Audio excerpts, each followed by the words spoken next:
一览芳华，真是个好名字，跟你这洗蜈蚣倒是很配。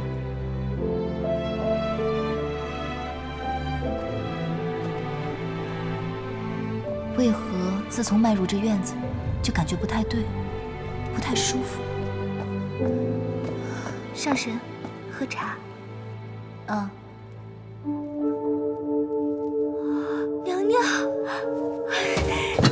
难道果然是你？奶奶等了你300年，你终于回来了。太子殿下，这结魄灯果然是圣物，做的娘娘一丝都没差的。这位仙子，你应该是认错人了。老身是青丘的白浅，并不是你口中的娘娘。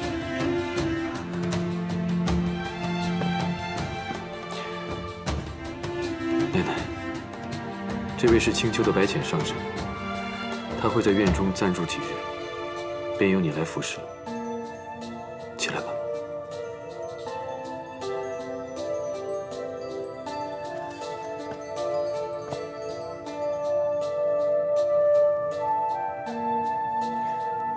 上神待会儿会去灵宝天尊的天泉洗浴，你先去做好准备。是。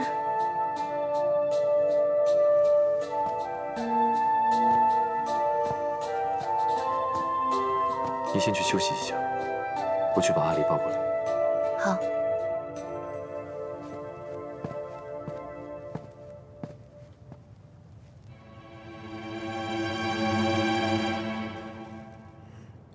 什么？白浅上神来了九重天？是啊，娘娘，刚才进了南天门，如今已经入了一览芳华了。你说什么？一览芳华？那个地方，君上不是从不让人靠近的吗？是啊，娘娘，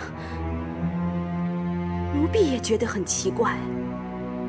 按理说，这君上300年来，一直都护着那个凡人住的地方，如今怎么突然就准许别的女人来住？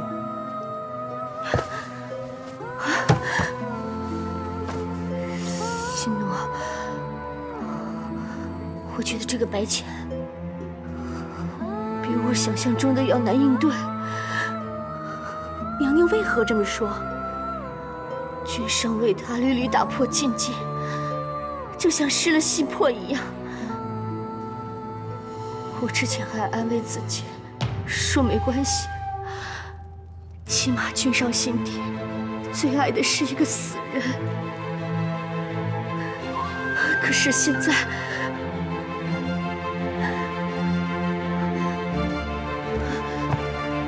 心奴，你会帮我的，对不对？无论何时，你都会帮我赢回燕华的心，对不对？娘娘放心，奴婢一辈子都是娘娘的左右手，一定会帮娘娘。娘娘，你先不要怕，他才刚来九重天，还不熟悉这儿。毕竟我们已经住在天宫里几万年了。对，我不能慌。我是这洗蜈蚣明媒正娶的侧妃，我不该慌。我该静观其变，再看看怎么击退他。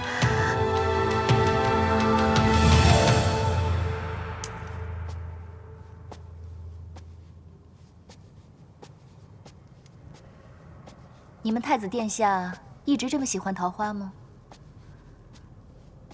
我家娘娘很喜欢桃花。她走后，太子殿下就栽了满院子桃树。你说的是阿离的娘亲？上神也听人说起过。我初次见到阿离的时候，他就已经告诉我了。我家娘娘她生下小殿下后就离开了。小殿下从小就是奴婢带大的。娘亲，你来啦。奶奶，你怎么了？没事，奴婢说话，请上神恕罪。如今团子的亲娘已香消玉损，再享不了离儿绕膝之乐，却让我这个做后娘的白白捡了个便宜，必是看得这小仙娥心中不忍了。好一个忠肝义胆的小仙娥！娘亲抱抱。娘亲呢，身子不大好，让你夫君抱吧。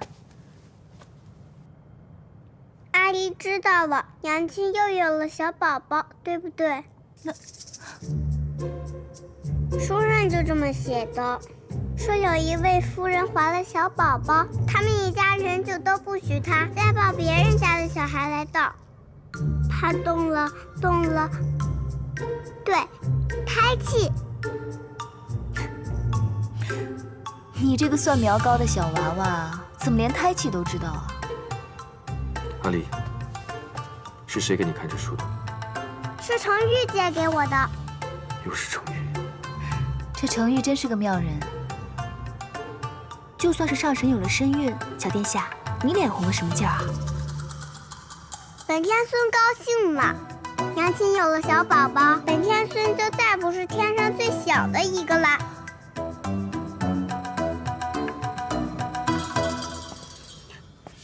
倩倩，不如大婚后立刻生一个。这小宝宝如果由你来生的话，我倒是很乐意出那一份力。既然阿离也来了，不如我们一起去上清境吧。走。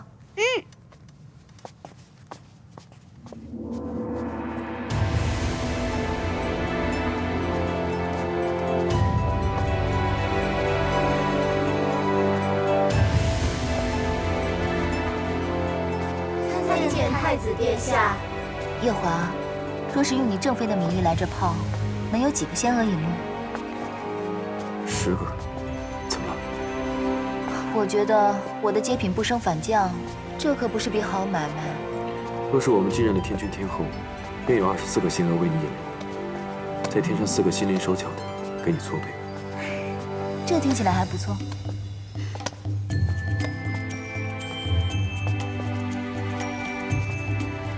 参见太子殿下。此处竟有酒喝。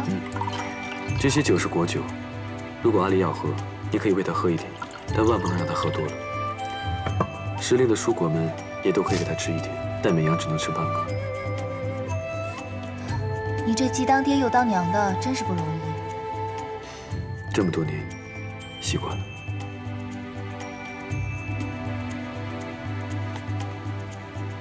你这幅扇子上面的桃花画得挺好，但缺了应景的诗词。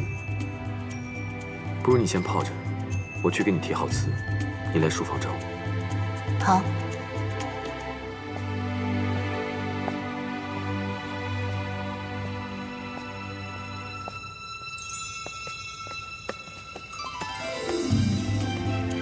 娘亲，夫君怎么走了？不同我们一起泡吗？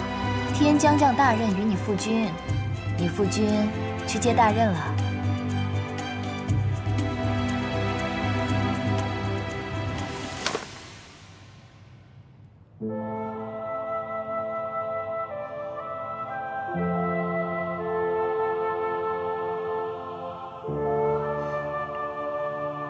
为凡人时你就喜欢桃花，没想到身为上神的你，依旧不甘喜欢。倩倩，我自欺欺人也罢，你擅长掩饰也罢，虽然我和你之间的情分比你当年和墨渊浅了许多，但你是我夜华此生唯一爱过的女人。我愿等你，等你忘记墨渊，真心爱上我。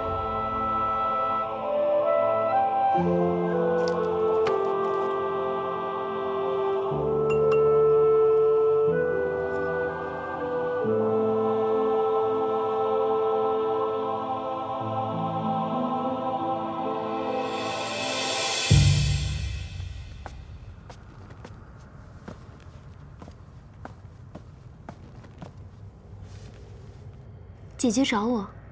今日君上终于回了紫宸殿。你若不把握机会，就不能怪我不帮你了。姐姐的意思，妙清不大明白。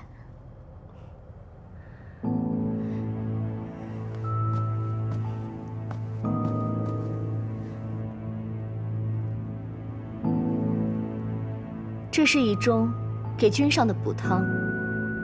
君上难得回一次洗梧宫，你心思要活络些，今夜多在案前侍奉。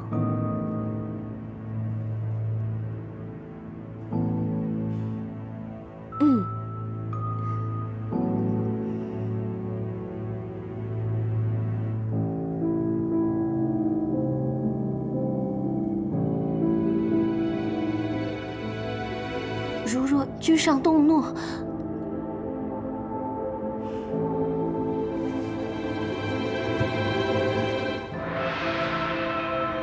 你不了解这个男人，他若真与你有了肌肤相亲，就一定会负责。还有，你不用怕他动怒。一来，你是阿离的救命恩人，他不会要你的性命；二来，你还有我会保住你。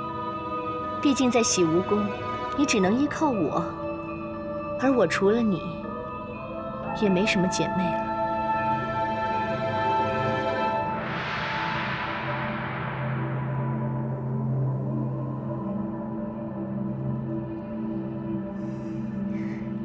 谢谢姐姐。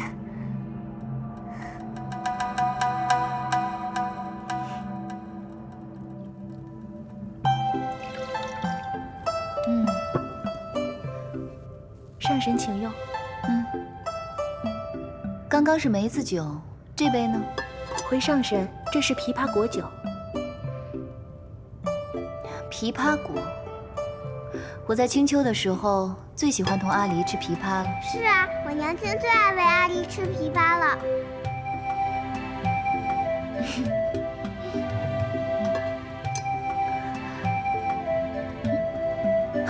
醉了，身上这么滚烫，看来不是装的，这也太不胜酒力了吧？小殿下头一回喝这么多酒，醉成这样，奴婢还是把他送去药王府看看吧。不必了，我喝酒也喝了10几万年了，也算半个行家。阿离刚才喝的这个酒啊，是鲜果发酵酿成的，喝再多也不会醉人的。可，奴婢还是怕会有什么闪失。他是男孩子，不必这么娇生惯养。你听我的，将他抱回去睡一会儿，过3个时辰，他指定就醒过来了。是。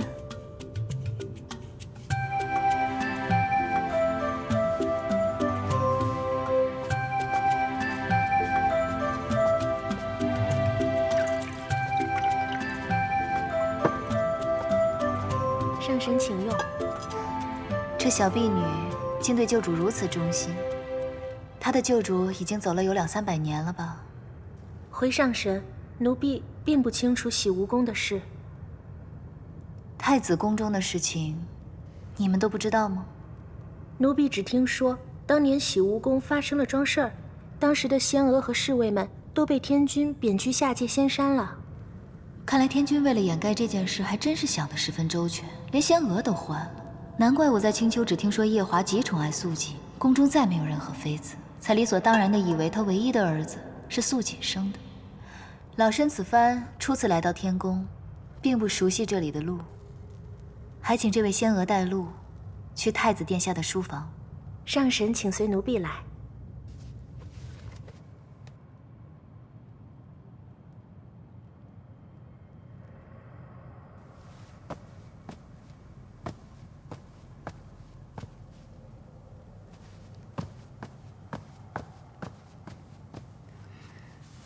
君上，什么事？奴婢等君上很久，好不容易等到君上回来，不知君上能否听奴婢说几句话？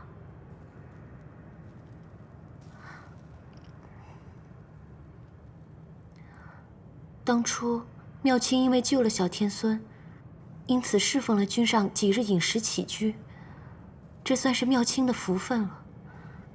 可是妙卿因此却要求君上让奴婢来洗梧宫做婢女，妄想能得到君上的垂青。这是妙卿的错。妙卿决定今日离开九重天，回到东海。今夜就将这一盅羹汤当做妙卿最后为君上做的了。不知君上能否把它喝下，算是了断君上与妙卿的这一段缘分呢？本君与你并无缘分，但你与阿离有救命之恩，你我也算是主仆一场。这个汤，就算是了断吧。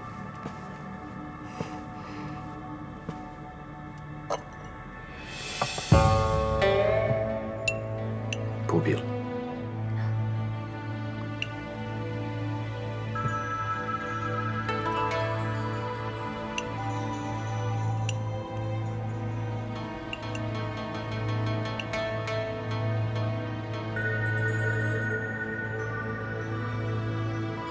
你是不是很想本君喝下去？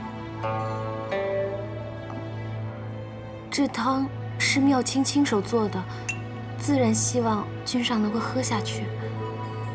这也是妙卿的一番心意。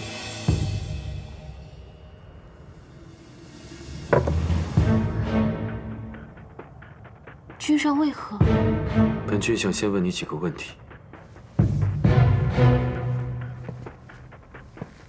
不知君上要问什么问题？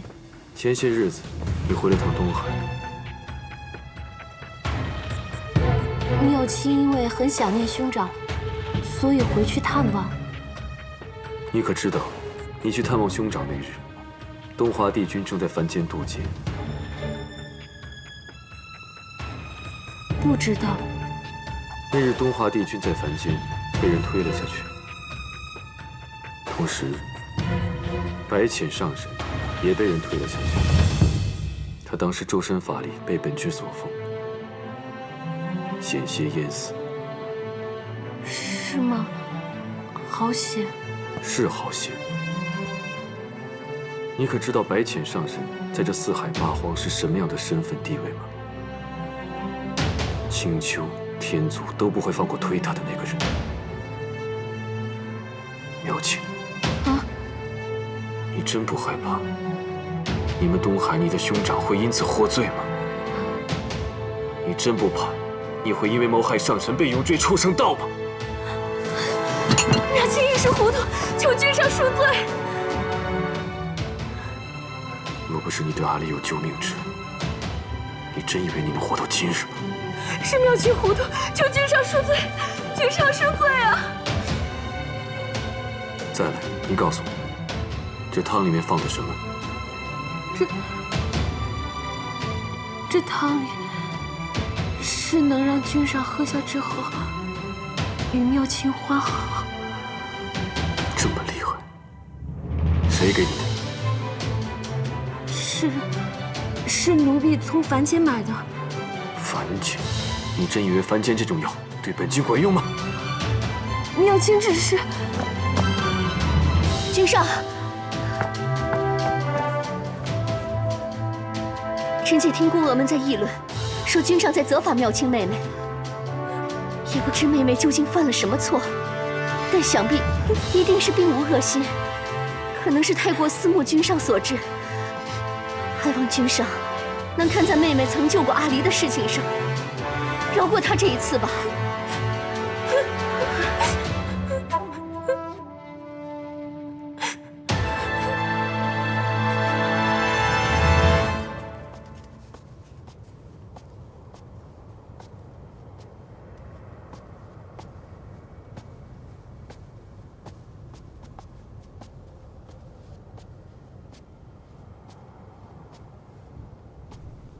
此处竟无人守着吗？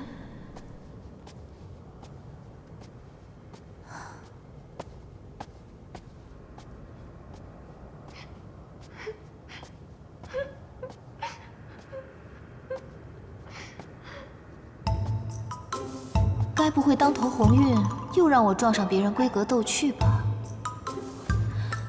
夜华虽冷漠沉稳些，到底血气方刚。这天上的一众仙娥又都生得不错，但夜里对着一案的枯燥公文，定然十分烦闷。晃一抬头，见着一位眉目似画的小仙娥在一旁红袖添香，自然是要云雨一番。我还是避一避吧。浅浅，你这一来一去的到底要做什么？那扇子我已经贴好词了，你进来拿吧。罢了，倒是要看看你能桥上的仙娥是如何仙词。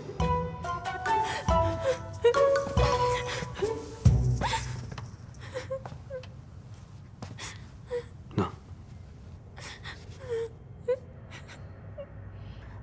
这是唱的哪一出啊？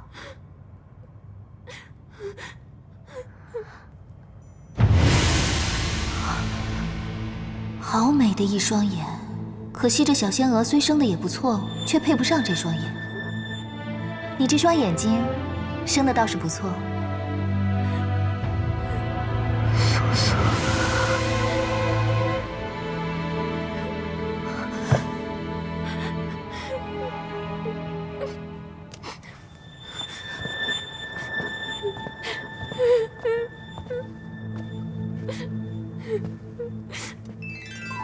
妙清公主，本君这洗梧宫实在腾不出任何位置来容你了。明日一早，你便回东海。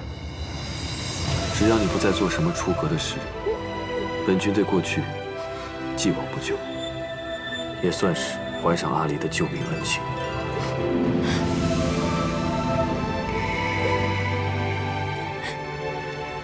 素锦，你倒是很重情义。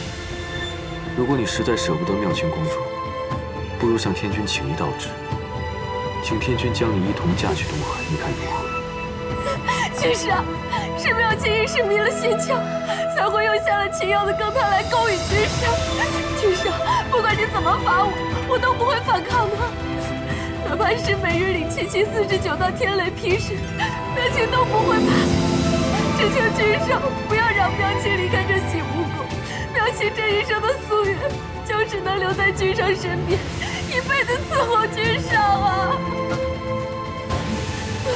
娘娘，娘娘，上回妙清认错了你，你帮了妙清一次，这一次，请您再帮帮妙清吧，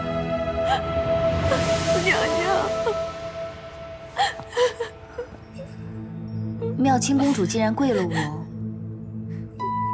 如若我跪回去，也是拉不下这个脸的。少不得要说两句。你说。其实这个事情，真的不是妙清公主一个人的错。你当初明明知道她对你有情，还要把她带到天上来。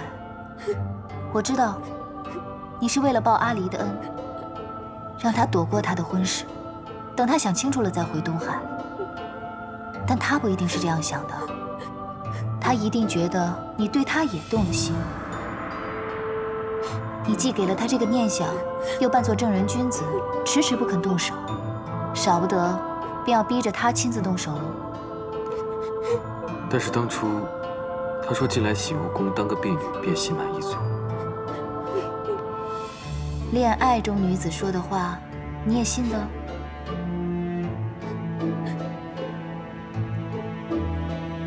听老身一句话，还是尽快回东海吧。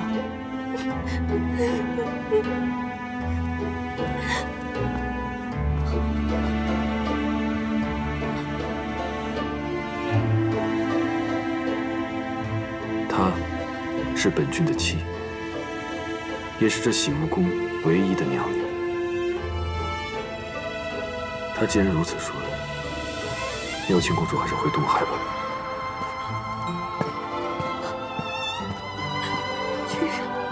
君上，君上！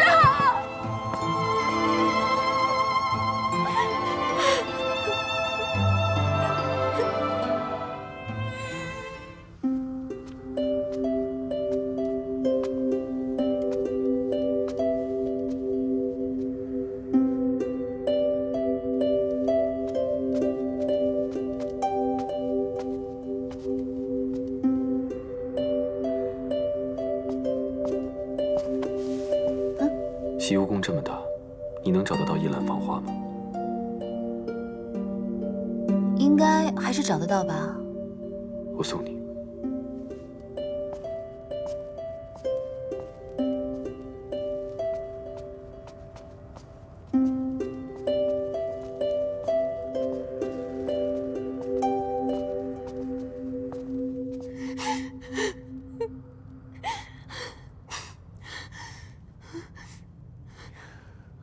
娘娘，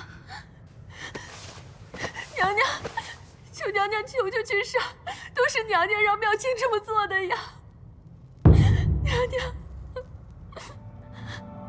你说，是本宫让你这么做的？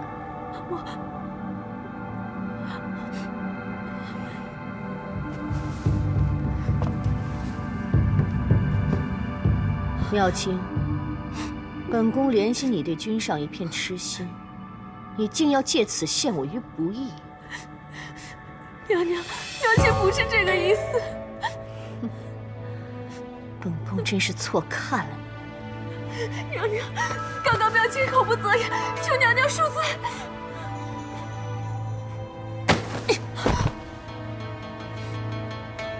既然君上已经让你离开，你也别耽搁了，现在就走吧。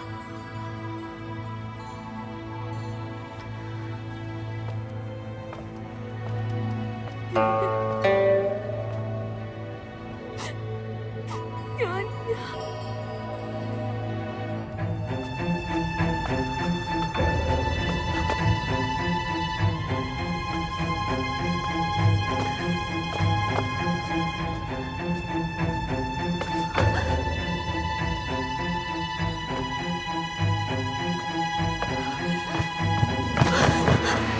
娘娘，你没事吧？娘娘，还顺利吗？星罗，我终于知道，为何月华会对他如此紧追不舍。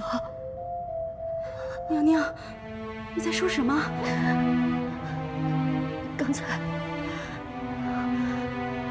我刚才看到了青丘白简，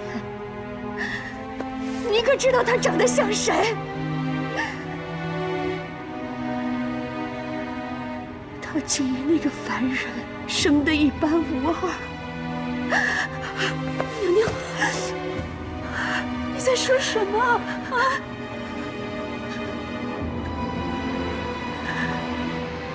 素素，就是素素，他竟和那个素素生得像极了。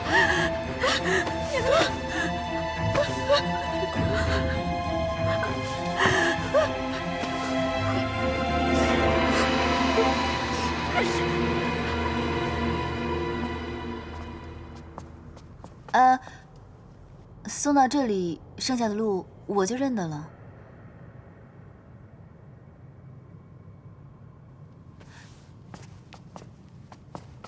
哎，接下来的路我真的认得了。我送你到这里面，不是真的为你带路，我是想问你，你为什么让那个公主回东海？不是你也希望她回东海吗？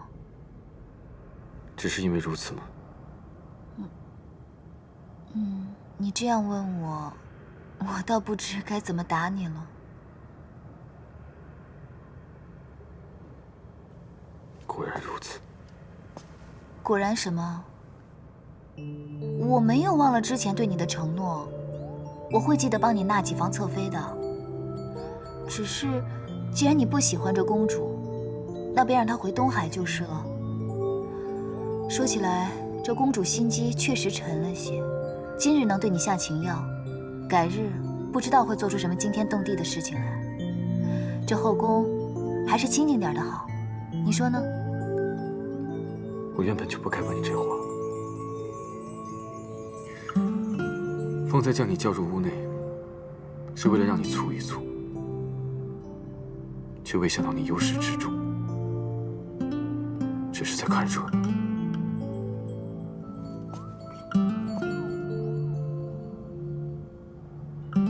我在你的心中，竟没有丝毫的分量。白浅，你的心中是不是只装得下那一个人？你要等他等到何时？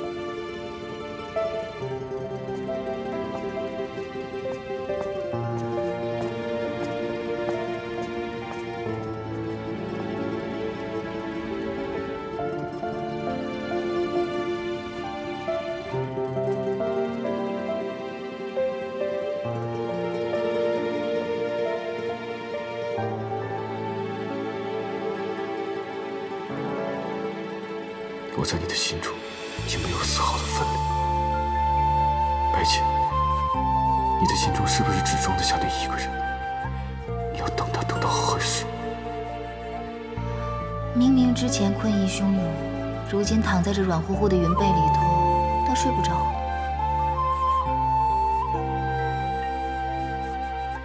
我在你的心中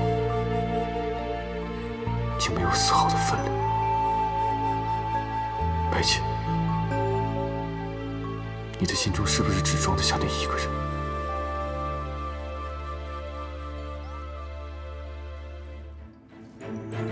上神，上神，上神，上神！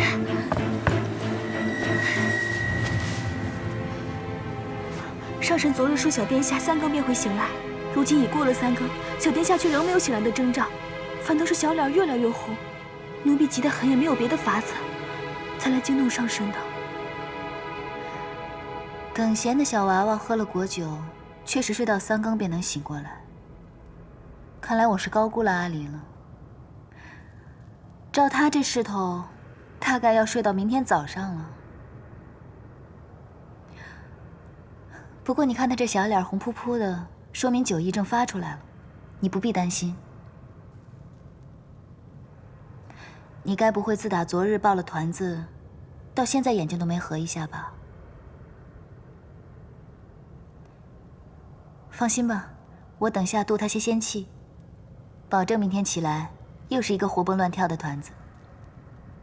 不过这小娃娃喝了酒，第2日最好喝些煮得糊糊的粥。你先下去歇息吧，养足精神，明早多些粥来。但小殿下若是扰了上神的安歇，你看他现在睡成这个样子，就算是将他团成一团，滚到庆云殿，他也未必醒得过来，如何饶得了我？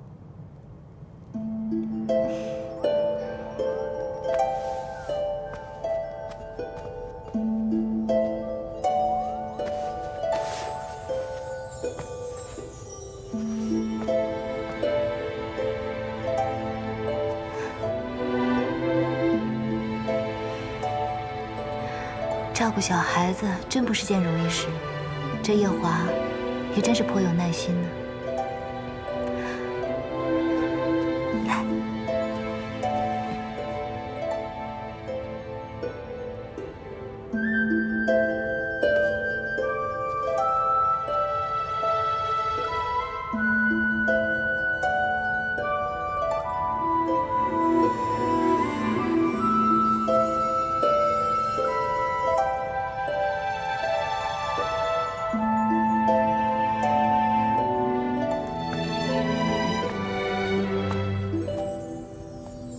小殿下还未醒过来。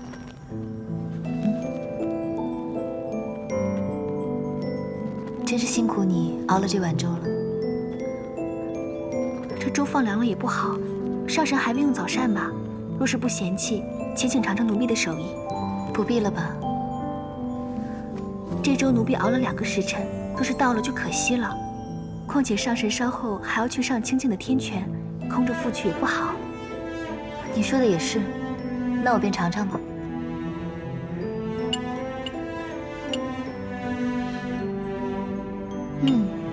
果真是好手艺。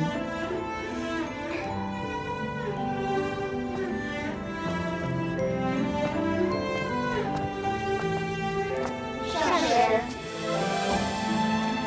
这么大阵仗，灵宝天尊真是有心人啊。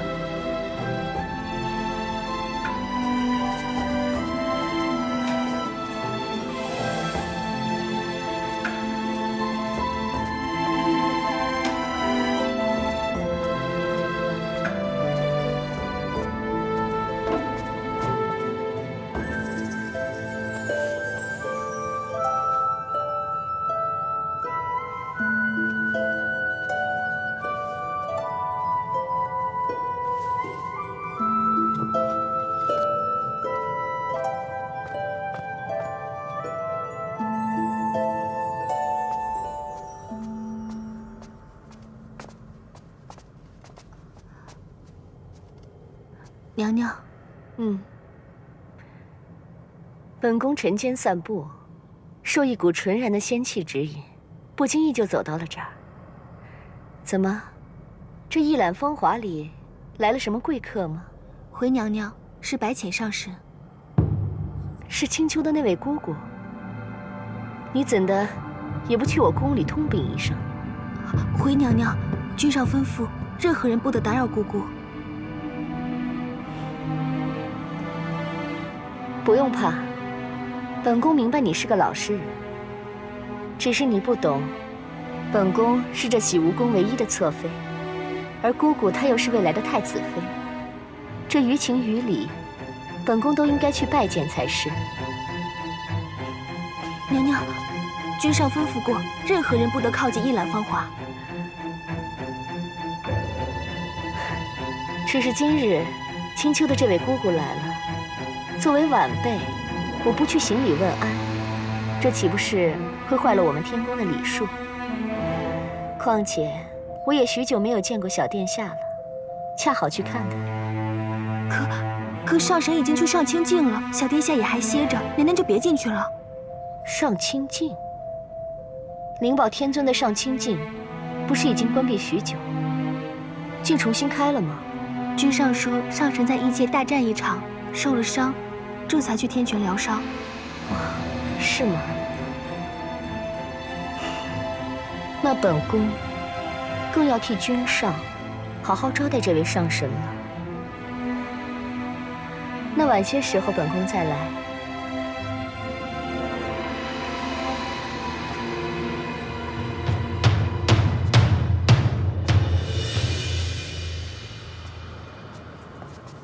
我当初一见他，便晓得他是个不安分的。那东海上来的妙卿，昨夜果然出事了。也不知道他到底犯了什么事。听说昨天夜里，我们娘娘还去为那妙卿求了情，在君上的书房里跪了半夜。娘娘还真是万中无一的娘娘，人长得美，性子也和顺，却不知君上为什么从来也瞧不上她。我分到娘娘殿中这么长时间，却还没见君上来过一回呢。唉，娘娘不容易，真是不容易啊。是啊，娘娘这样善良慈悲，将来怕是要吃青丘那位上神许多苦头。听他们说完，你可听说青丘那位上神，像是已有14万岁了？竟有14万岁了，那不是成老太婆了吗？哼，老不知羞的，定是用法术迷惑了君上。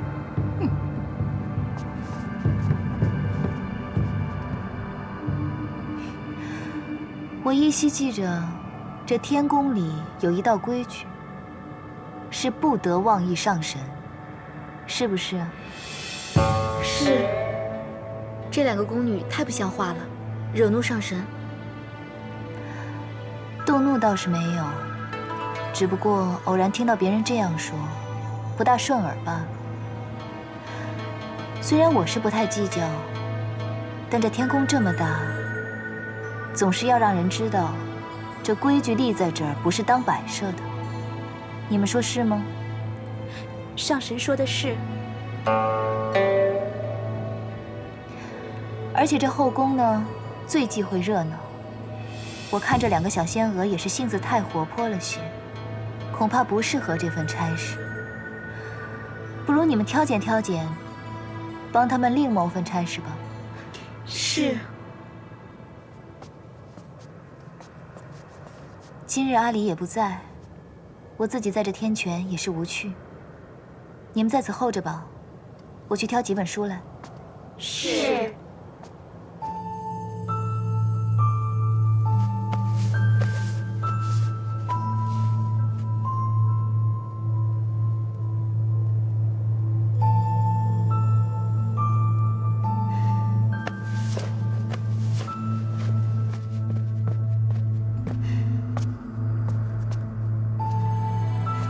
你是不是给阿离喝酒了？他从昨天下午睡到现在都没醒，到底怎么回事？我不过昨天多喂了他2壶果酒，让他醉了个酒罢了。他睡到现在都没醒，你怎么不通报我一声？为什么不找药王来给他看一下？阿离还是个小孩子，你干嘛这么紧张啊？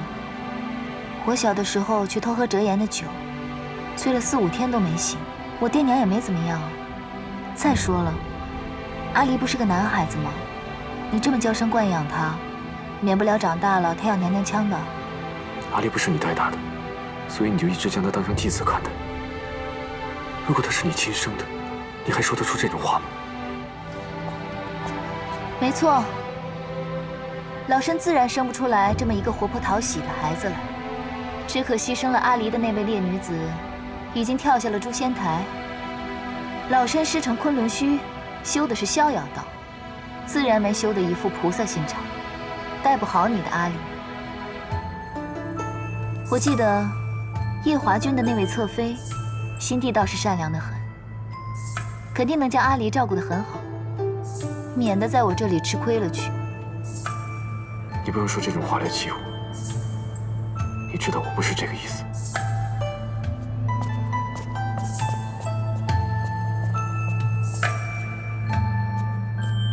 一大早就被2个天族的奴婢编排也就罢了，回来还要被天族的太子教训。我来此处是养伤的，又不是受气的。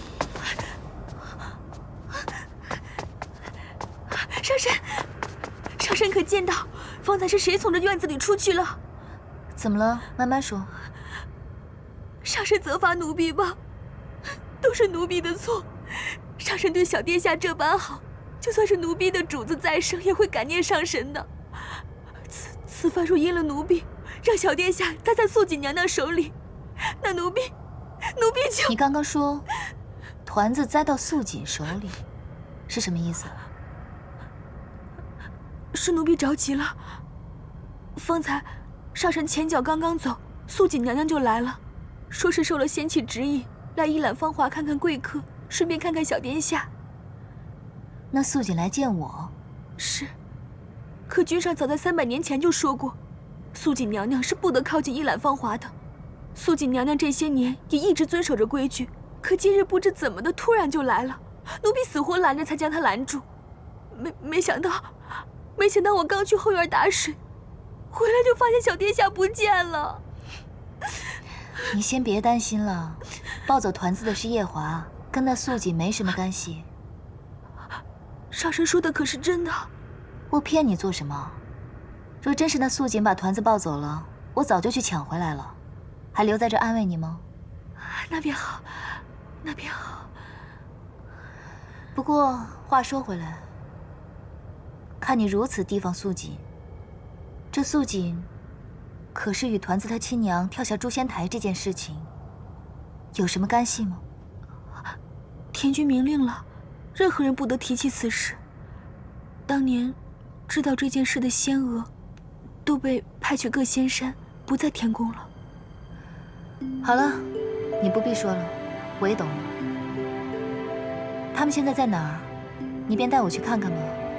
若团子无碍，我便将他抱回来。是。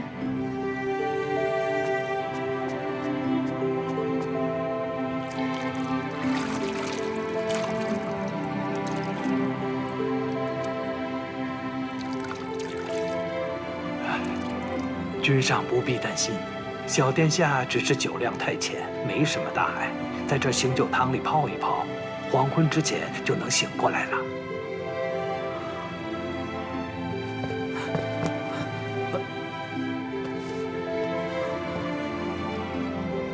阿离怎么了？回三殿下，小殿下就是酒量太浅，多喝了2口。啊？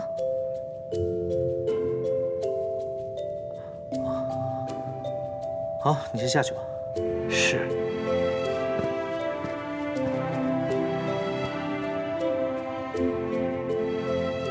哎，方才有人跟我说，你火急火燎抱着阿离从一览芳华冲出来，我还以为小阿离出什么事儿了呢，让你如此忧心。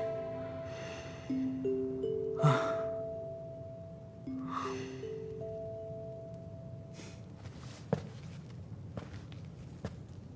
我以为你把白浅带到天上来，也算好事将近，会心情愉悦呢。可看你这脸色，也没好到哪儿去啊。是因为要做新郎官焦虑了？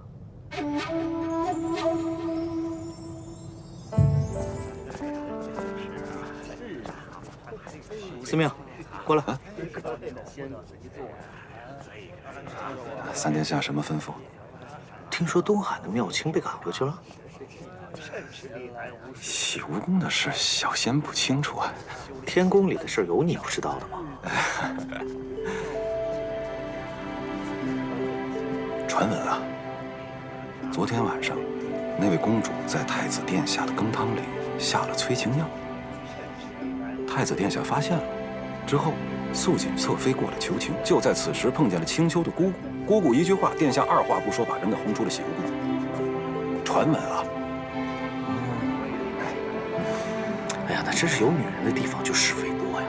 是，还好当年的墨渊上神不收女弟子，要真收了，这不知道昆仑虚得闹成什么样子。对，这是运波啊，给我看看帝君是怎么遇刺的。好。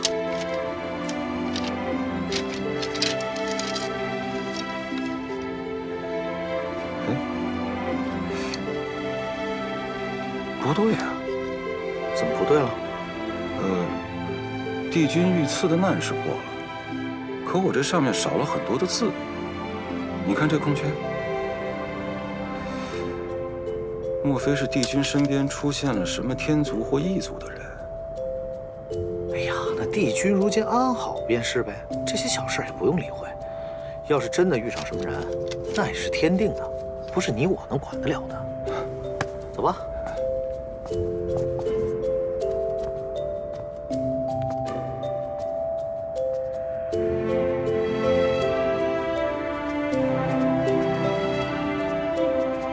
上神，团子如何了？回上神，小殿下如今已醒了。醒来了，为何不跟你一道回来？君上说，小殿下方才泡了药汤，今夜就留在紫宸殿了。那今天就不送过来了？罢了，我还是去看看吧。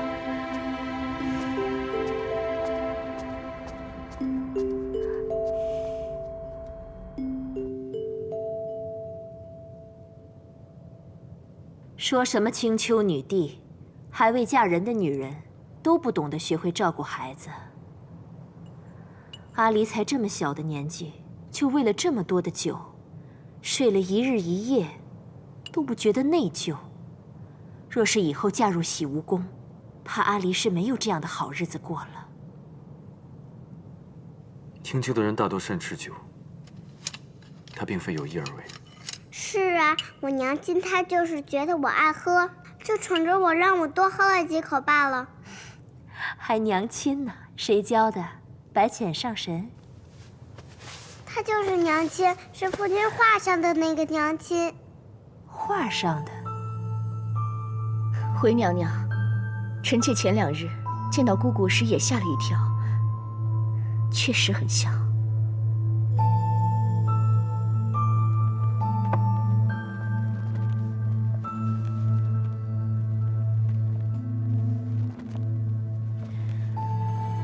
总想让你忘了300年前的事情。如今，你心里有了这个上神，本宫反倒忐忑不安了。夜华，你告诉娘，你是心里真有这位青丘白浅，还是把他当做那个凡人了？莫非多虑了？夜华的妻子，便是天君赐婚的白浅，儿臣从未把她当作别人。那就好，那就好。你作为侧妃，于情于理都应该拜见一下这位上神。臣妾今日便去了，不巧姑姑她去了上清净天泉，明日一早，臣妾便再去一趟。好。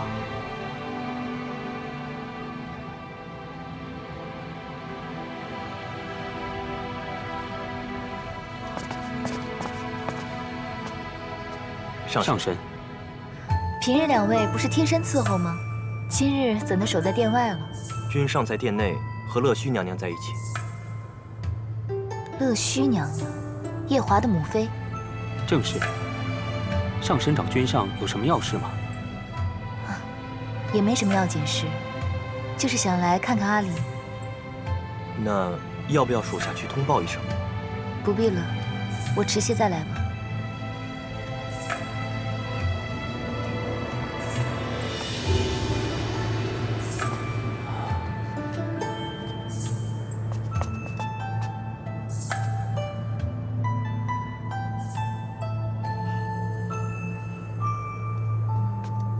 母妃您真是总是取笑臣妾。你都嫁入洗梧宫300年了，肚子还没什么动静，我不该问问吗？娘娘，这事又不是臣妾说了算。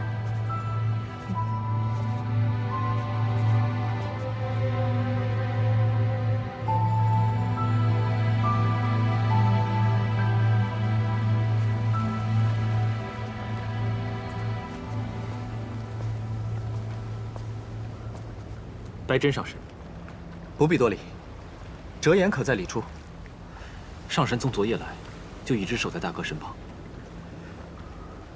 他从不会因此乱了方寸。我总觉得你大哥的病哪里不对，却又说不出来是什么问题。白珍上神说的不错，不论从我大哥病的起因，还是到折颜上神的表现，都很是蹊跷。不说了，先带我进去。上神请。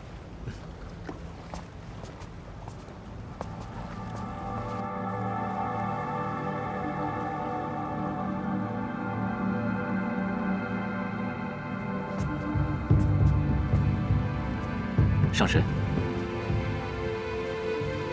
从昨夜来你就从未休息，可否需要我吩咐下去，准备休息的房间？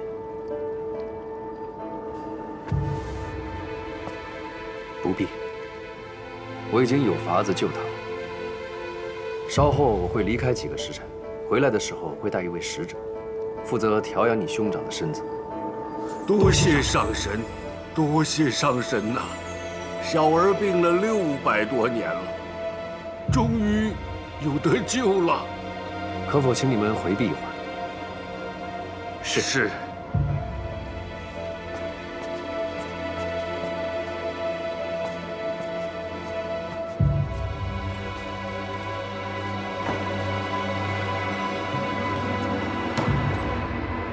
前日你离开，我想起你的神情和语态，总觉得有什么地方不妥。现在你又让他们都下去，难道你是有什么要紧的事要说？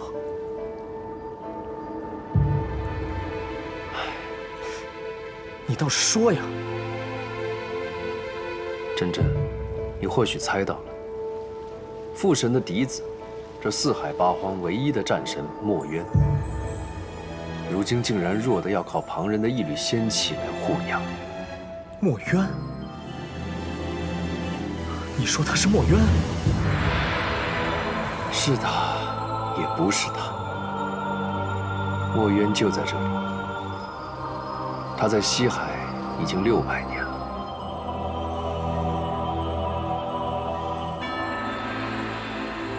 你可知道，昆仑虚荒废7万年，你的16个弟子散落四海找寻你的下落。你可知道，你的小17为了保住你的仙身，每日1碗心头血，养了你足足7万年。墨渊，你终于回来了。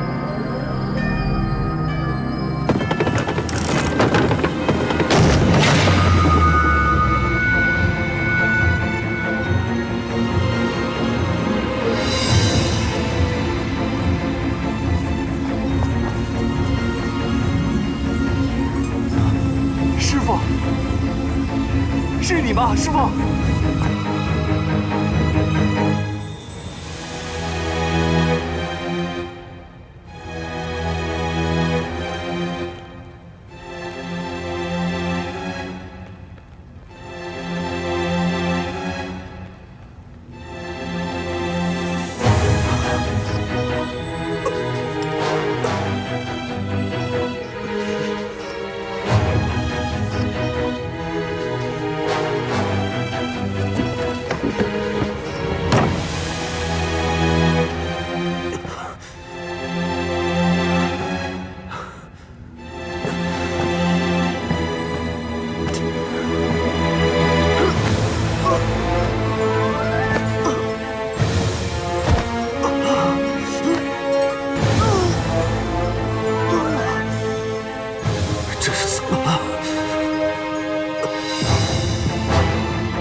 好久没有梦到弱水河一战了，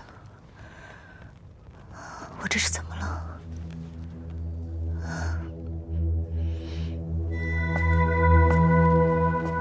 我还是不敢相信，墨渊他真的回来了。珍珍，你先在这里守着，我去将小舞带过来。你要去告诉小舞？这是他师父，他用心头血为了7万年的人，他判了7万年的人，我当然要立刻告诉小舞，让他马上来。不行，你不能就这样去。你的意思是，夜华？对，我就是害怕夜华会多想。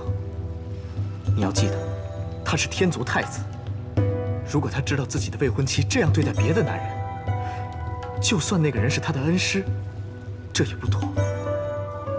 可夜华早已经知道墨渊的存在了。大紫明宫一战，就是他将小舞和墨渊给救出来的，你忘了吗？这不一样。就算他见到墨渊的仙体，也肯定知道墨渊已经魂飞魄散了。可如今墨渊的元神就在这儿，总有一天是要彻底返回昆仑虚，重振天族的。这可不同。此时的墨渊对他来说，是一个真真正正活着的人。你说的倒也不错。看来我让小舞知道之前，得去和这位天族太子见一见。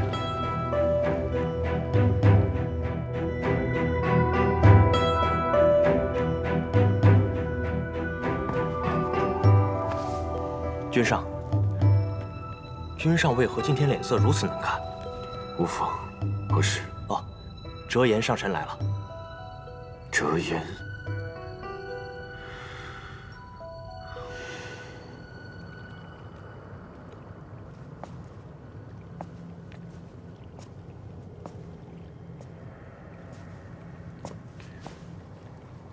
折颜上神。太子殿下，不知上神前来所为何事？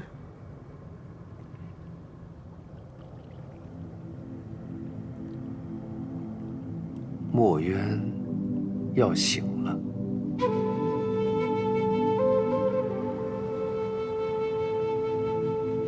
是吗？太子殿下难道就没什么想说的吗？没有，只是不知道什么时候能够醒。他如今借了西海大皇子的身体，正在慢慢的恢复元神。照眼下估计来看，大概还要7、8千年左右才能真正的回归到仙身。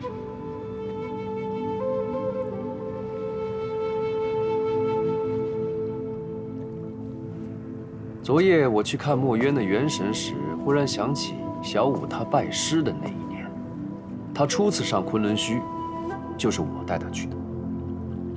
那时他听说墨渊是个战神，开心许久，还以为墨渊一定是那种有着3头6臂、气吞山河的上神。没想到拜完师后，他竟然还难以相信墨渊竟然长得如此模样。喂，你真没讹我啊？他真的是四海八荒唯一的战神墨渊啊！怎么，你都已经收了人家玉清昆仑扇了，也拜了师傅，难道后悔了？可他长得真的不像战神。我何处不像战神了？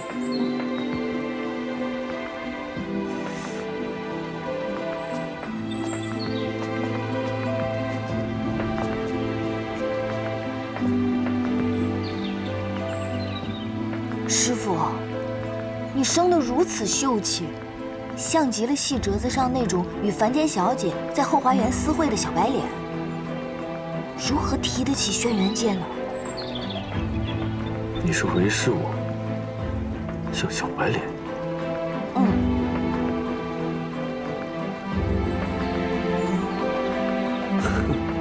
墨渊呐，墨渊，我这次真的送了你一个好徒弟，日后你可有的受了。哼！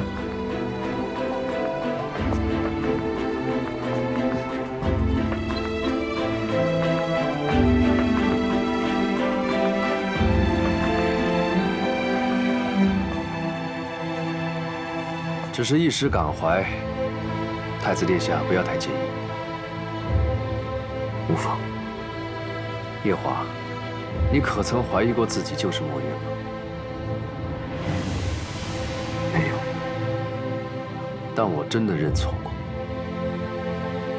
甚至于到昨晚上，都还在恍惚呢。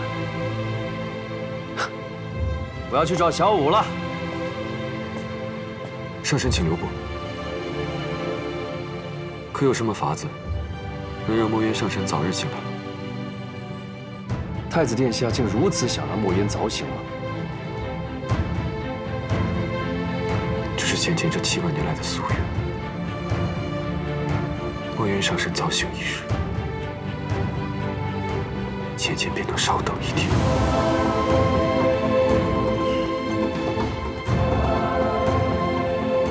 好，那我就坦白告诉你，如果想让墨渊早醒的话，首先我需要劫破灯。劫破灯。